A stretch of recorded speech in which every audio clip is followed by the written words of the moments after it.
ini dia karena politik segala macam. Sekarang rasakanlah. Bertanggung jawab enggak Anda? Yang akan jadi korban Ustaz Abu Bakar Basir. Sekarang, kaji ulang lagi. Wala yajrimannakum sada'anu qaumin ala alla ta'dilu. Jangan kau rasa benci kamu pada suatu kaum membuat kamu tidak berlaku adil. Contoh ya,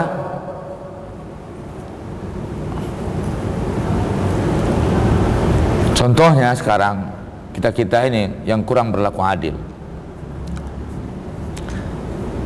Ustadz Abu Bakar Basir dengan lobi-lobinya Pak Yusril dibebaskan tanpa syarat awalnya. Terus Pak Yusril memuji Pak Jokowi.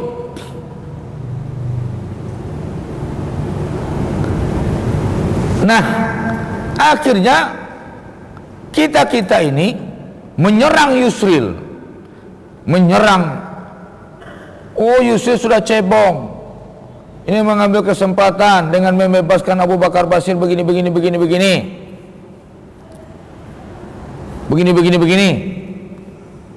Jadi heboh. Sebenarnya kenapa kita tidak diam dulu? Akhirnya pembebasan Abu Bakar Basir kita jadikan ajang serangan. Coba dipikir imbalan pujian yang diberikan oleh Yusril kepada Jokowi, mana yang lebih besar manfaatnya dengan dibebaskan Ustaz Abu Bakar Basir?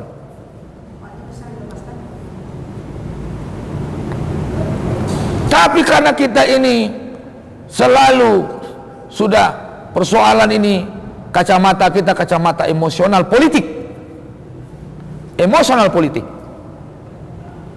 kita serang. Sebenarnya bukan jasa Yusril, Ustaz Abu Bakar Basir ini sudah mesti bebas, sudah sudah menjalankan begini.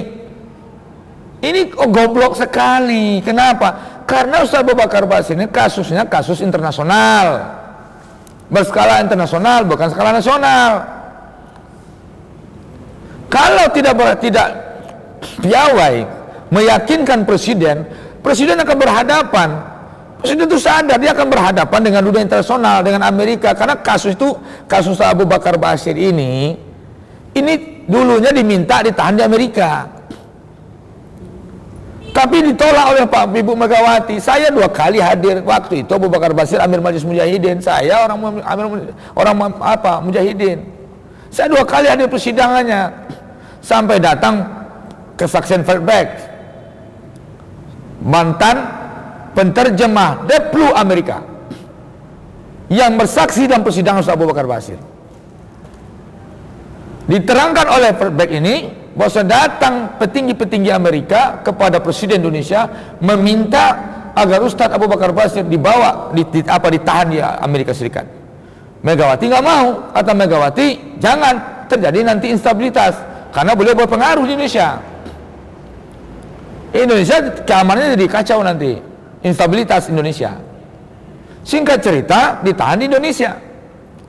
Nah, kalau Ustadz Abu Bakar Basir dibebaskan, ini tidak akan lepas dari tekanan pantauan sikap oleh Amerika dan istilah gembong-gembong yang anti-Islam. Nah, ketika berhasil tadinya dibebaskan tanpa syarat, kita sebenarnya ini jadi ajang ini saja segala macam, tinjauan kita tinjauan politik subjektif. Akibat sekarang tahu? Akibatnya sekarang dilakukan pengkajian ulang. Ini kita ini sudah diusulkan lagi, dikaji ulang. Jadi perhatian dunia internasional. Soalnya apa? Asal bilang begitu, kalian ini goblok apa gimana? Kenapa kalian goblok? Ustaz Abu Bakar Basir ada kasus lain, nanti diangkat lagi kasus lain. Kalau yang ke kasus lain, nanti beliau nih dalam penjara. Ini kita ini goblok, kita ini kita emosional, apa namanya? Nah sekarang coba lihat, yang punya kekuasaan orang, pedang hukum di tangan orang, jebakan politik di tangan orang, kekuasaan di tangan orang, semua kekuatan di tangan orang. Ibaratnya dia apa namanya, di genggamannya ada sesuatu yang lengkap dengan senjatanya, mengungkung tokoh-tokoh kita. Terus kita minta dibebaskan. Apakah kita kamu bebaskan itu? Kamu bebaskan? Bisa? Nggak bisa. Tentu dibujuk-bujuknya. Engkau hebat, engkau orang baik. Janganlah, bawa senjatanya, bawa pisaunya. Bebaskan dia. Itu bujuk-bujuk, nak. Ambil pisau di tangan orang gila aja. Itu dia. Konsepnya ini konsep mengambil pisau di tangan. Makanya kamu enggak. Jadi sekarang ini sedang zaman rahmati Allah. Wajar saja. Kita ini harus adil kita melihat. Kalau memang dibebaskannya, terima kasih Pak Presiden. Nggak apa-apa. Terus apa? Yang sikap kita kan jelas. Beda, berkotak-kotak gitu. Dan di Samoa sudah berkotak-kotak, berpilah-pilah. Dalam hal ini, terima kasih. Ini nak. Tapi yang persoalan lain, kami kalau Mas Eko, aku bilang kami ya, tidak ada masalah. Jangan nanti, jadi kena dengan ayat, wala yajrimannakum sana'anu qaumin ala alla ta'dilu. Jangan rasa benci kamu pada suatu kaum membuat kamu tidak berlaku adil. Seorang pejuang Islam itu harus berlaku adil. Ketika perangnya Salahuddin Al-Ayyubi, kemudian jenderal musuh sakit, tengah malam, Salahuddin ini seorang dokter. Salahuddin ini dokter bedah, pakar bedah dia. Tengah malam, dia menyusup ke kemah jenderal musuh, diobatinya sang jenderal musuh. Itu akhlak mujahid. Ada kotak-kotaknya. Itu akhlak mujahid. Datang dia ke tenda musuh, diobatinya musuhnya ini. Besok perang lihat. Ini dalam perang Islam, kalau ada orang mengatakan, contoh Ali ketika perang dengan Muawiyah, terdesak Muawiyah, diangkatnya Quran, tahkimul Quran, bertakim dengan Quran, langsung Ali stop perang. Marah orang Khawarij. Apa kata orang Khawarij? Kenapa dihentikan perang? Padahal dia sudah kalah. Itu tipuan dia. Jangan, kata Ali. Maka kalau begitu, kami keluar dari kelompok Ali. Itu yang namanya Khawarij. Khawarij, orang yang keluar. Ada pihak yang selalu sangat apa? Itu namanya nanti jadi sebagian yang dimanfaatkan oleh misi Syiah. Jadi sedang jemaah yang dirahmati Allah, seorang mujahid itu sportif. Seorang muslim yang kayak gitu sportif. Itu yang nanti orang muslim yang sportif itulah yang akan disegani oleh lawan dan kawan.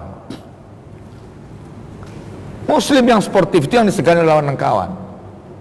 Jadi kalau orang dia berbuat baik, kita puji dia, nggak apa-apa, karena dia berbuat baik. Berikan kamu dengan ini, kamu berbuat baik. Oh, ini dia karena politik segala macam. Sekarang rasakanlah. Bertanggung jawab enggak Anda? Yang akan jadi korban Ustaz Bokar Basir. Sekarang, kaji ulang lagi. Jadi angkat, digoreng jadi isu. Yang menggoreng siapa? Kita juga. Setelah digoreng, jadi membangun situasi baru gitu.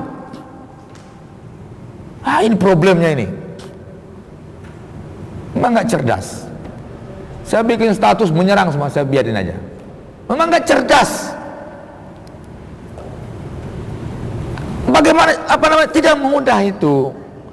Mereka nggak paham kalau sebenarnya bukan ini, Yusril ambil kesempatan. Saya bukan karena Yusrilnya. Terus kenapa Anda? Bagaimana sikap Anda ketika Tengku Zulkarnain juga selamatkan Yusril? Habib Bahar diselamatkan Yusril, HTI diselamatkan Yusril. Kan saya bilang, oh Anda tahu enggak, keluarga Abu Bakar itu bukan orang bodoh. Kalau ini jadi komoditi politik, nggak mau dia itu. Tapi ada orang yang memanfaatkan, itu biasa aja. Memang sekarang perang opini. Assalamualaikum orang tua kok dulu. Hanya problem kita ini tidak berlaku, akibat tidak berlaku apa? Adil. Kini mulai jadi heboh di media balik. Alai media akan dilakukan, ada yang musuh lakukan pengkajian ulang untuk pembebasan Ustadz Abu Bakar Bashir.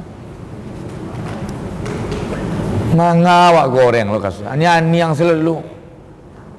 Tanya apa untung aja awak? Tidak solusi. Awak kita ini sekarang ini umat Islam potensi komen, analisa bebas, tidak bertanggung jawab. Ini nggak produktif,